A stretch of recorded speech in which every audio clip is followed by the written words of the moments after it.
1388 number حدیث پاک ہے، حضرت عائشہ صدیقہ رضی اللہ تعالی عنہا راویہ ہیں، کہتی ہیں کہ ایک مرد نے نبی کریم صلی اللہ علیہ وسلم سے عرض کی کہ بے شک میری ماں اچانک فوت ہو گئی اور میرا اس کے متعلق گمان ہے کہ اگر وہ بات کرتی تو کچھ صدقہ کرتی، پس کیا اس کو اجر ملے گا اگر میں اس کی طرف سے صدقہ کر دوں؟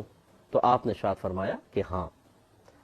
تو ذرا ہمارے بھائی بہن ذرا غور سے سنیں، خصوصاً جو بخاری کی حدیثوں کو بہت زیادہ فوقیت دیتے ہیں وہ بھی ذرا غور سے سنیں کہ اس میں ایصال ثواب کا بہترین ثبوت ہے۔ یہ جو کہا جاتا ہے کہ جی زندوں کے عمل کا مردوں کو فائدہ نہیں پہنچتا، وہ جو مر گیا بس وہ اپنے اعمال کے ساتھ گیا، زندے کے عمل سے کیسے فائدہ پہنچے گا؟ کہ آپ زیادہ جانتے ہیں کہ اللہ کے نبی زیادہ جانتے ہیں؟ یہ آپ نے خود نبی کریم صلی اللہ علیہ وسلم سے اس کے بارے میں کوئی تعلیم حاصل کی ہے کہ اور سرکار نے منع فرمایا ہو؟ اگر نہیں تو پھر آئیے اس حدیث کو غور سے دیکھیں۔ پہلی بات تو یہ کہ صحابہ کا آ کر کویسچن کرنا یہ بات ثابت کرتا ہے کہ انہوں نے اس مسئلے کو واضح طور پہ سرکار سے پوچھا، کیونکہ ان کے دل میں بھی ایک ڈاؤٹ تھا، ایک شبہ تھا، یا ایک کلیئرنس نہیں تھی کہ عمل میں کروں اور ثواب میری والدہ کو پہنچ جائے، کیا ایسا ہو سکتا ہے؟ رحمت کونین صلی اللہ علیہ وسلم نے واضح طور پہ فرمایا کہ بالکل ہو سکتا ہے۔ تو لہٰذا یہی جو مسلمانوں کی ایک میجورٹی ہے کہ وہ ایصال ثواب کا اہتمام کرتی ہے، اس کی دلیل اسی طرح کی حدیثیں ہیں، اور میں مزید بھی حدیثیں آپ کو عرض کر دیتا ہوں۔ تو یہاں اب کچھ حدیثیں ذرا ایصال ثواب کے بارے میں سماعت فرما لیں۔ ایک حدیث تو ابھی آئی کہ صحابی نے عرض کیا رسول اللہ میں صدقہ کروں ثواب والدہ کو پہنچے گا؟ تو یہ بار بار میں جملہ کہتا ہوں، سب بھائی بہن غور سے سنیں کہ زندوں کے اعمال کا بدلہ اللہ تعالیٰ مردوں کو دیتا ہے۔ یہ غلط خیال ہے کہ جو مر گیا بس اس کا اعمال ختم، اب اسے کوئی فائدہ نہیں ہوگا زندوں کے اعمال سے۔ کیوں نہیں ہوگا بھائی؟ بالکل ہوگا۔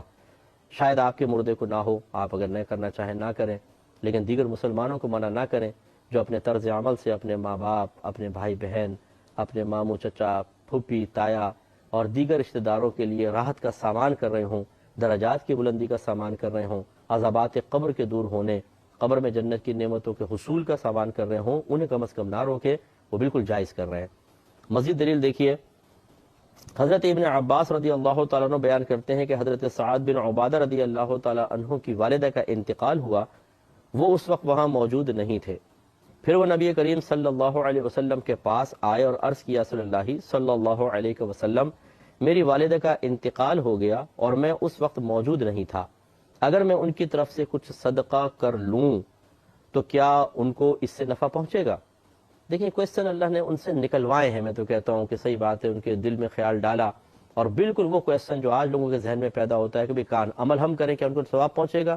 اب نبی نے کیا جواب دیا؟ آپ نے فرمایا کہ ہاں۔ انہوں نے کہا پس بے شک میں آپ کو گواہ بناتا ہوں کہ میرا مغراف نام کا کھجوروں کا باغ ان پر صدقہ ہے، یعنی وہ غریبوں کو دے دیں گے، غریب کھاتے رہیں گے، اور جب تک کھاتے رہیں گے ثواب میری والدہ کو ملتا رہے گا۔ یہ ان کی نیت تھی، اور یہ صحیح بخاری کی روایت ہے، صحیح مسلم، سنن ابی داؤد، سنن نسائی، سنن ابن ماجہ۔ حضرت عبداللہ بن عباس رضی اللہ تعالیٰ عنہ بیان کرتے ہیں کہ حضرت فضل بن عباس سواری پر رسول اللہ صلی اللہ علیہ وسلم کے پیچھے بیٹھے ہوئے تھے کہ قبیلہ خثعم کی ایک عورت آئی تو حضرت فضل ان کی طرف دیکھنے لگے، اور وہ عورت حضرت فضل کی طرف دیکھنے لگی۔ نبی کریم صلی اللہ علیہ وسلم نے ان کے چہرے کو حضرت فضل کے دوسری طرف کیا۔ اس عورت نے کہا یا رسول اللہ، اللہ تبارک و تعالی نے اپنے بندوں پر حج کرنا فرض قرار دیا ہے، اور میرے والد بہت بوڑھے ہیں، وہ سواری پر بیٹھ نہیں سکتے، کیا میں ان کی طرف سے حج کر لوں؟ تو آپ نے شاید فرمایا کہ ہاں، اور یہ حجۃ الوداع کا موقع تھا۔ یہ بھی مسلم کی روایت ہے۔ اب اس میں تو گویا کہ ان کے والد صاحب حیات تھے، لیکن کہنے کا مطلب یہ ہے کہ خود شریعت نے تصور دیا ہے کہ زندے ایک شخص کے عمل کا فائدہ دوسرے کو پہنچتا ہے۔ تیسرا، حضرت ابن عباس رضی اللہ تعالیٰ عنہ بیان کرتے ہیں کہ ایک عورت نبی کریم صلی اللہ علیہ وسلم کے پاس آئی اور اس نے عرض کی کہ میری ماں نے حج کرنے کی نظر مانی تھی، منت مان لی تھی، پھر وہ حج کرنے سے پہلے فوت ہو گئی، تو میں اس کی طرف سے حج کر لوں؟ نبی کریم صلی اللہ علیہ وسلم نے فرمایا کہ ہاں، تم اس کی طرف سے حج کرو۔ پھر پوچھا، دیکھیں کتنا پیارا کویسچن، یہ بتاؤ کہ اگر تمہاری ماں پر قرض ہوتا تو کیا تم اس کا قرض ادا کرتی؟ انہوں نے کہا جی ہاں۔ فرمایا تو پس پھر تم اللہ تعالیٰ کا قرض بھی ادا کرو، کیونکہ اللہ تعالیٰ اس کا زیادہ حقدار ہے کہ اس سے کیا ہوا وعدہ پورا کیا جائے۔ تو لہذا جب وہ مسلمان فوت ہوئی ہیں ان کی ایک عورت مسلمان مری ہے تو اس کو گویا کہ اس نے کلمہ پڑھ کے اللہ سے وعدہ کر لیا کہ میں تیری اطاعت کروں گی اور فرض کردہ چیزوں کو پورا کروں گی، تو ان کے وعدے کو پورا کیا جائے۔ اس سے معلوم ہوا کہ مرنے والا اگر کوئی عمل میں کوتاہی کر کے چلا جاتا ہے اور زندہ اس کو تدارک کرنا چاہیں تو یہ بھی ممکن ہے، علم ہونا چاہیے۔ صحیح مسلم کی روایت ہے کہ حضرت عائشہ صدیقہ رضی اللہ تعالیٰ عنہ بیان کرتی ہیں کہ رسول اللہ صلی اللہ علیہ وسلم نے ایک سینگ والے مینڈھے کو لانے کا حکم دیا، وہ مینڈھا لایا گیا تاکہ آپ اس کی قربانی کریں، پھر آپ نے فرمایا کہ عائشہ چھری لاؤ، پھر فرمایا اس چھری کو پتھر سے تیز کرو، انہوں نے اس چھری کی دھار کو تیز کیا، پھر آپ علیہ السلام نے اس چھری کو پکڑ کر اس مینڈھے کو گرایا، پھر اس کو ذبح کرنے لگے، پھر یہ دعا کی، بسم اللہ، اے اللہ اس کو محمد، آل محمد اور امت محمد کی طرف سے قبول فرما، پھر اس کو قربان کر دیا۔ تو اب یہاں پر علماء فرماتے ہیں کہ دو اس کی صورتیں، دو تعویلات ہو سکتی ہیں۔ ایک تو یہ کہ نبی کریم صلی اللہ علیہ وسلم کا خاصہ تھا کہ ایک ہی جانور پوری امت کی طرف سے کافی ہو گیا، سب کی طرف سے قربانی ہو گئی، حالانکہ عام آدمی جو ہوتا ہے وہ ایک بکرا ایک کی طرف سے کر سکتا ہے، اگر ہم دوسرے کو شریک کر لیں تو کسی کی بھی قربانی نہیں ہوگی، تو یہ سرکار کا کمال ہے۔ اور یا پھر یہ مراد ہے کہ قربانی تو سرکار نے اپنی طرف سے کی تھی لیکن اس کا ثواب تمام لوگوں تک پہنچ جائے، اور علماء نے چونکہ اس کو ایصال ثواب کی دلیل کے طور پہ لکھا ہے، لہذا یہی والی تعویل زیادہ مناسب ہے کہ یوں کہیں کہ مینڈھا تو سرکار نے اپنی طرف سے کیا تھا لیکن نیت یہ ظاہر فرما رہے ہیں کہ اللہ تعالیٰ اس کا ثواب مجھے بھی ملے، میری اولاد کو ملے اور پوری امت تک پہنچ جائے۔ تو اور بہت ساری اس میں روایات ہیں، بہرحال تو میں اسی پر اکتفا کرتا ہوں، تو کوشش کیجئے کہ اپنے مردوں کے لیے ایصال ثواب کا اہتمام کریں۔ آج کل ہمارے موجودہ دور میں بہت سارے اس کے طریقے ہیں، کچھ بزرگوں کے لیے ہم کرتے ہیں ایصال ثواب کا اہتمام ہوتا ہے اور کچھ عام لوگوں کے لیے ہوتا ہے۔ جو بزرگوں کے لیے ہے اس میں ایک تو سالانہ عرس ہوتا ہے۔ عرس کا مطلب یہ ہوتا ہے کہ جہاں پر بزرگ مدفون ہے وہاں کچھ لوگ جمع ہو جائیں اور وہاں پر اللہ تبارک و تعالیٰ کا ذکر کریں، قرآن مجید وغیرہ پڑھیں اور اس کا ثواب ان کو بخش دیں اور پھر وہ چلے جائیں۔ تو یہ ایک عرس کی حقیقت ہے، سمجھ لیجئے۔ باقی جو خرافات ہوتی ہیں، غلط کام کرتے ہیں، وہ لوگوں پر وبال ہے، اس کی کوئی تائید نہیں کرے گا، لیکن اس میں تو کسی کو انکار نہیں ہو سکتا کہ کسی جگہ صاحب مزار جہاں پر اللہ کی رحمتوں کا نزول ہو رہا ہے، نیک بندہ مدفون ہو تو رحمتیں نازل ہوتی ہیں، وہاں پر آنا کوئی گناہ نہیں ہے، قرآن پڑھنا کوئی گناہ نہیں ہے، اور ذکر الہی کرنا اور پھر بعد میں ان کو ایصال ثواب کر کے چلے جانا، اس میں کوئی خرابی نہیں ہے۔ بلکہ ہم نے دیکھا ہے کہ انفرادی طور پہ جو شخص عبادت نہیں کر پاتا، بعض اوقات اس طرح کی گیدرنگ میں آ کر وہ بھی عبادت کرنے لگ جاتا ہے، تو اجتماعیت کی اپنی ہی ایک برکت ہوتی ہے۔ تو خلاصہ کلام یہ ہے کہ اگر عرس کرنا چاہیں تو اس طریقے سے کر سکتے ہیں۔ اب اس پہ کھانا وغیرہ بھی ہوتا ہے کہ کھانا پکا کے غریبوں میں تقسیم کیا جاتا ہے، اور اس کو ادباً نظر یا نیاز سے تعبیر کرتے ہیں۔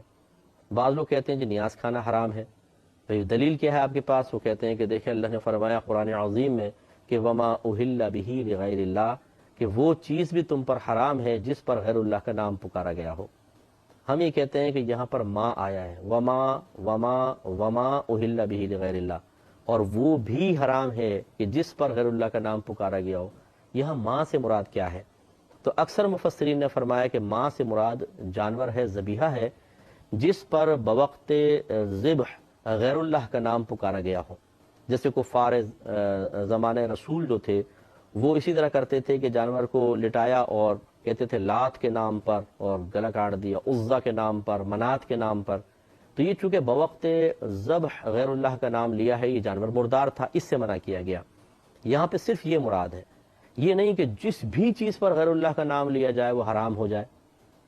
اب میں پوچھوں گا یہ کون سی کتاب ہے؟ آپ کہیں گے بخاری۔ آپ دیکھیں اس کتاب پر غیر اللہ کا نام لیا، بخاری کو اللہ کا نام تو نہیں ہے، تو کیا یہ حرام ہو گئی؟ قربانی کا جانور کھڑا ہو، پوچھیں بھئی یہ کس کا ہے؟ کہا جی چودھری اکرم صاحب کا، تو اللہ کا نام تو نہ لیا، تو کیا یہ قربانی کا جانور حرام ہو گیا؟ یہ ایک غلط فہمی ہے۔ یاد رکھیں کہ جس کھانے کو بزرگوں کے لیے پکایا جاتا ہے وہ کہہ تو یہ دیتے ہیں، ان کی طرف منسوب کرتے ہیں، ورنہ حقیقتاً اس میں کیا ہے، اور ہونا بھی چاہیے کہ صرف کھانا اللہ کے لیے پکے، اللہ سے ہی ثواب کی امید ہو اور اللہ تعالیٰ کا قرب انسان چاہے، اور نیت یہ کر لے کہ جب لوگ کھائیں گے تو اس کا ثواب فلاں فلاں بزرگ کو بھی پہنچ جائے تو وہ پہنچے گا، اور اس میں کوئی ناجائز چیز نہیں ہے۔ اب اس میں حد سے بڑھتے ہوئے ایک جائز کھانے کو حرام یا ناجائز کہنا اور اس کی صحیح اپنے پاس سے منمانی تعویل کرنا، تشریح کرنا، یہ قطعاً غیر مناسب ہے۔ یہ صحیح نہیں بات ہے، ایسا نہیں کرنا چاہیے۔ اور اسی طریقے سے پھر ایک ہوتا ہے جسے نظر نیاز میں نے آپ کو بتائی دیا، اسی میں کنڈوں کی نیاز بھی ہوتی ہے جو امام جعفر صادق رضی اللہ تعالی عنہ کی طرف منسوب ہے۔ اس میں ضروری نہیں ہے کہ مٹی کے کنڈوں میں بنایا جائے اور مخصوص قسم کا کھانا بنایا جائے، شریعت ان قیودات کو لازم نہیں کرتی ہے۔ آپ چاہے مٹی کے کنڈوں میں کھانا کھلائیں یا ویسے چینی کے پلیٹ استعمال کر لیں، اور ایک کمرے میں کھائیں چاہے 2 کمروں میں کھائیں، کوئی مخصوص کھانا نہ بنائیں، کوئی منع نہیں ہے، بلکہ اس قسم کی زیادتیاں لگانا یہ غلط ہوتا ہے۔ اسی طریقے سے 11ویں شریف ہوتی ہے، یہ سیدنا شیخ عبد القادر جیلانی رضی اللہ تعالی عنہ کی طرف منسوب کی گئی ہے کہ ہر مہینے کی 11 تاریخ یا ربیع الثانی کی 11 تاریخ کو آپ کے سال ثواب کے لیے کھانا کھلایا جاتا ہے، اور اچھے قصد و ارادے کے ساتھ، تو اس میں کوئی حرج نہیں ہے۔ اس پہ کلام کریں گے، مزید سلسلے کو آگے بڑھائیں گے نیکسٹ پروگرام میں۔ وآخر دعوانا ان الحمدللہ رب العالمین۔